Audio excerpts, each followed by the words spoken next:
ድንቅ ኢትዮጵያ ድንቅ ኢትዮጵያ የጣርማ በር ዋሻ የጣርማ በር ዋሻ ሰው ሰራሽ ታሪካዊ ዋሻ ነው። ዋሻው ከአዲስ አበባ 180 ኪሎ ሜትር ርቀት ላይ ይገኛል። ከዋሻው በስተሰሜን ጣርማ በር ወረዳ በስተደቡብ ደግሞ የሞጃና ወደራ ወረዳ ይገኛሉ። የጣርማ በር ዋሻ ወፍ ዋሻ በሚባለው ደን ውስጥ ይገኛል።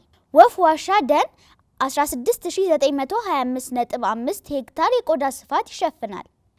ደኑ ጎሽ ሜዳ፣ ወፍ ዋሻና ጎሳ የተባሉ የጉብኝት ስፍራዎች ይገኙበታል። ጎሽ ሜዳ ከደብረ ብርሃን በ30 ኪሎ ሜትር ርቀት ላይ ይገኛል። በጎሽ ሜዳ ከብርቅዬ እንስሳት ጭላዳ ዝንጀሮና የምኒልክ ድኩላ ይገኛሉ። በተጨማሪም አነር፣ ሚዳቋ፣ ጉሬዛና ሰስ ይገኙበታል። በዓለም በየትኛውም ስፍራ የማትገኘው የአንኮበር ሴረን ወፍ ብቸኛ መገኛም ነው። የጣርማ በር ዋሻ 700 ሜትር ርዝማኔ አለው። የሀገራችን ትልቁ የመሬት ውስጥ መንገድ እንደሆነም ይነገራል።